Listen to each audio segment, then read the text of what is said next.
Tonight, I'm completely upset. One, the media's going to have a frickin' field day with this. Casey Anthony's new life of luxury. Will she become an instant millionaire when she springs out of jail Sunday? I'll talk exclusively to a TV producer who is offering Casey a cool $1 million for her very first televised interview. Plus, I'll also talk to a key member of Jose Baez's dream team. She studied Twitter and Facebook and told the defense team what was being said about the case. Did the defense focus in on George because the tweeters were attacking him?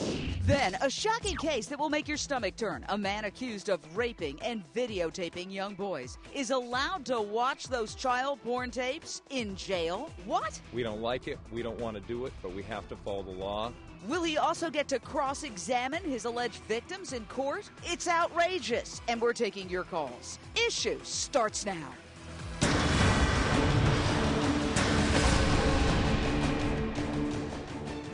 Without a shadow of a doubt, she did it. She'll get her judgment someday.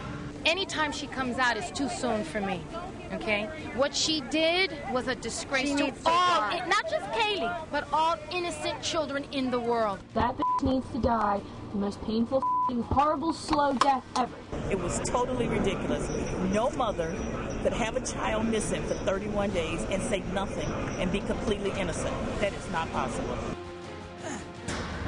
Casey Anthony will be a free woman in only 3 days. But the big question, will she be a rich woman?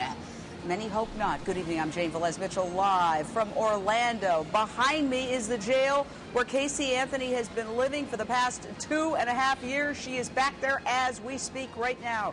But on Sunday, she is expected to walk or be whisked out of that jail a free woman. And we know that her attorney, Jose Baez, spent 45 minutes at the jail this afternoon. We got a videotape of him leaving the jail just a little while ago. Absolutely amazing. I have to believe that, well, my guess is they were talking about tomorrow's huge court hearing that will determine if Casey is going to have to give a deposition in the defamation suit filed by Zenaida Gonzalez. Zenaida's attorneys, Morgan & Morgan, and I talk to them all the time, Matt, John Morgan, want to bring cameras into the jail behind me. That's right, they want to come in with their cameras and grill her on tape tomorrow. The idea is to get Casey Anthony on tape before she leaves jail on Sunday for parts unknown. Not only will Casey Anthony be out of jail on Sunday, she could also hit the jackpot. Yep, we have heard there is a new $1 million offer on the table for Casey Anthony's first post-jail interview. And in just a second, I'm going to talk to the man who says he is making that offer. But tonight, we have shocking new details about the defense strategy that involves first time ever revolutionary analysis of social networking. Some 40,000 tweets, blogs, and Facebook entries from all over the United States. Total strangers, okay? And guess what? Those tweets, those blogs, and those Facebook posts were given to the defense team to help them shape their strategy during the trial. And one of the big things that came out of that is that the public does not trust Casey's father, George Anthony. So, we all know what the defense did. They went after George Anthony. We all remember this verbal assault in the courtroom. Check it out. This child, who at 8 years old, learned to lie immediately. She could be 13 years old, have her father's in her mouth, and then go to school and play with the other kids as if nothing ever happened. Nothing's wrong. That will help you understand why no one knew that her child was dead. Did tweets create the basis for that defense? Now take a look at this. George and Cindy. This is them, I guess it was, what, yesterday? George and Cindy can't even go to Home Depot without being harassed. Watch what happens as they just walk to their car after a shopping excursion. Listen to this. Hey, George. Which one of these vehicles is yours? Which one of these vehicles is yours? Why? Which one of these vehicles is yours? Why? Because I want to let my attorney know. Poor George. I mean, this poor man. Some of the jurors in the trial probably know how George and Cindy feel because tonight some of the jurors are in hiding, scared for their lives. However, some are trying to cash in on their trial experience. Well, guess what? They better run, not walk to the bank, because an Orlando lawmaker has now proposed officially to ban jurors from cashing in immediately after a verdict. Attorney Mark Nejame, who was a guest on issues all through the Casey Anthony trial, is going to join me in just a little while from now. He worries about the enticing post-trial lure of money. Check it out. I think that money is the great corrupter. Some of those in the industry will go out and pay somebody for a story, tremendous amounts of money, and that can influence and affect a jury. And the talk of the lure of money. How about a cool $1 million for Casey's first interview after getting out of jail? Freelance producer Al Taylor says $1 million. He's got $1 million for Casey Marie Anthony. Take a look at the replica of the check that he claims, okay, he's going to give her if she does a sit-down exclusive interview with him. The bigger question is, I guess a lot of people are wondering if Casey Anthony should benefit. And we've been trying to talk to Al Taylor, the TV producer, and he got on the phone, then he hung up the phone. So is he having second thoughts about his venture? Or maybe he just got disconnected. What do you think? Do you think Casey Anthony should get $1 million? Give me a call, 1-877-JVM says. That's 1-877-586-7297. Straight out to attorney Joe Episcopo, who joins me here outside the jail. Joe, you've been watching this trial. We've watched it together. We've covered it together.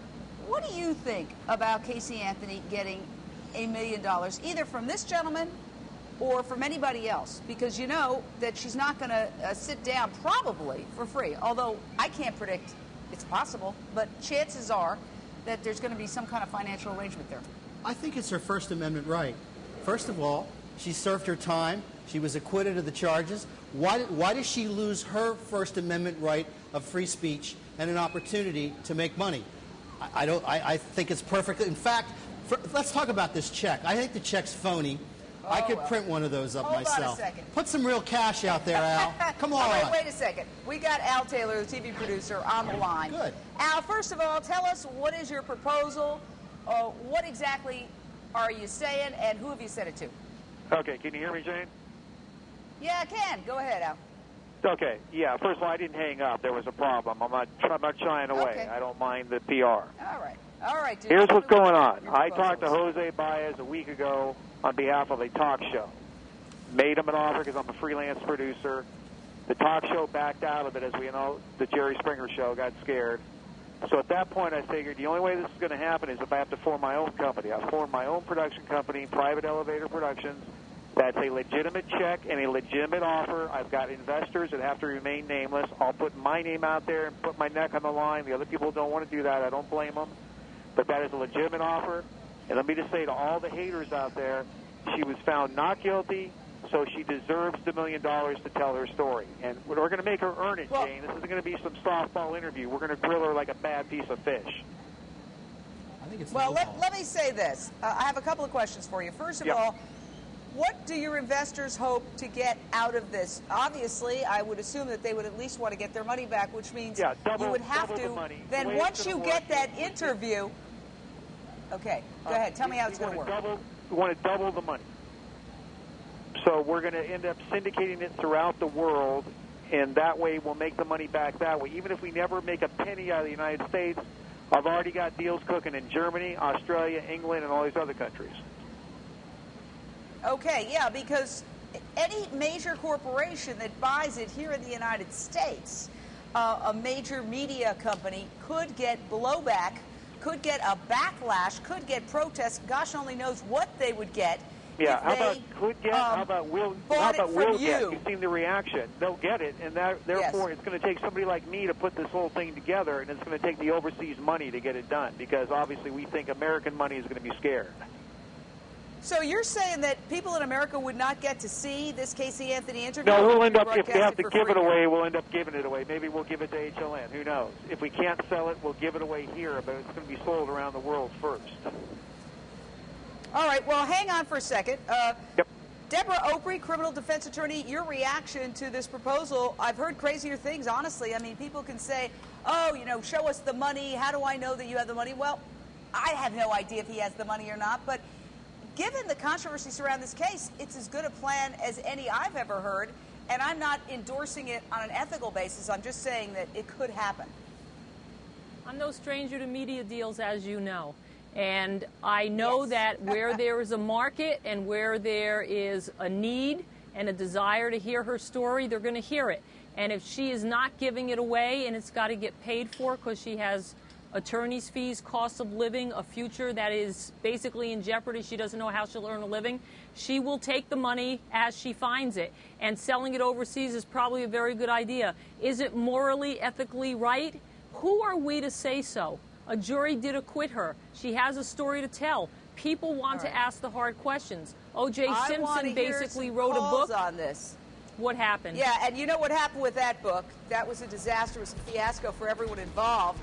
And it ultimately ended up going into the hands of the Goldman family, who were the relatives of one of the victims of that horrible slashing.